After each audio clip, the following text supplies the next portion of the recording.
Okay, business owners, this one's for you. I want to save you some stress, some aggravation, some money by giving you the top 3 mistakes that business owners make. Business owners, maybe just like you. The first mistake is how business owners deal, or more specifically, not deal with their finances, with the financials. So often, business owners, aren't accountants as a background, don't have a finance background. They're more industry or tech or trade based, that sort of thing. So financials do not come naturally to them. Maybe they're hard to understand, hard to relate to. So what happens? Business owners ignore them. And what happens when financials are ignored?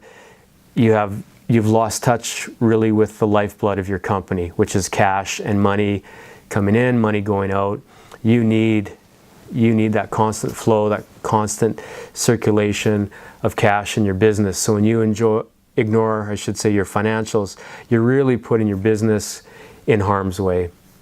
And so often I see in my work with small business owners that, again, this number one mistake, ignoring financials, it comes from real world observations with real world business owners. Biggest mistake by far, ignoring financials.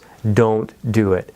If you don't get it, if you don't understand it, if you're not sure about it, find someone that is. Get a good bookkeeper, a good accountant, a good business management consultant, whatever the case may be.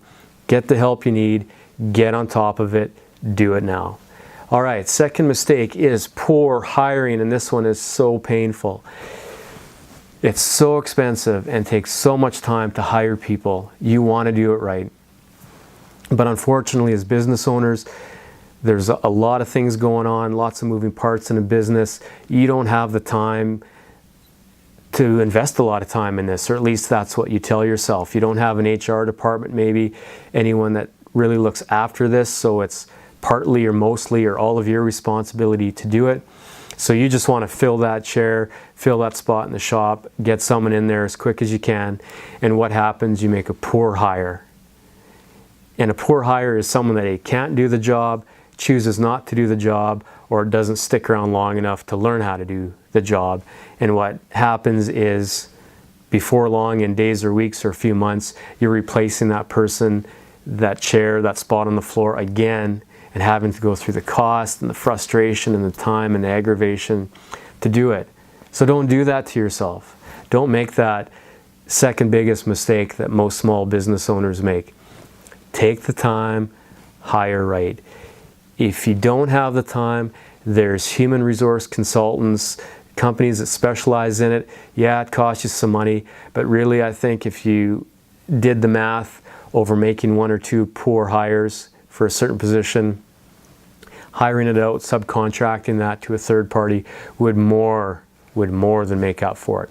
So please, again, do yourself a favor.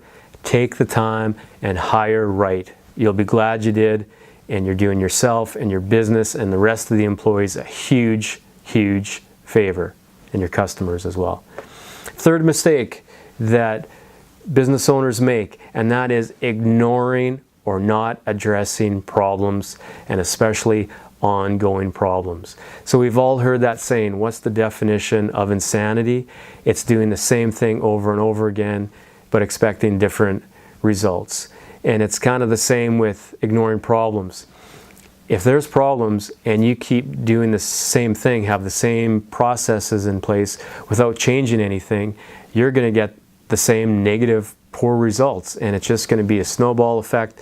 The small problem will get bigger and bigger and bigger. And again, problems never, ever fix themselves. If you write a math equation, a math problem on the chalkboard or whiteboard or on your computer, does it solve itself? No, it does not. You have to solve it, right? You have to physically, mentally solve that problem.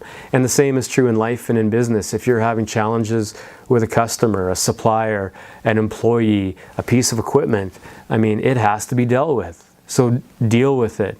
Again, do yourself a favor, be on top of those things. I always like to suggest to business owners that they have a list of problems to solve each day. So you've got a list of 3 or 5 things. Hopefully there's not too many more than that. But every day you're picking away, and you'll find, you get a lot of confidence and you get a lot of momentum as you solve those problems. Sure, new ones will pop up, and the list never completely goes away. It just gets a little shorter. Some days it's a little bit longer.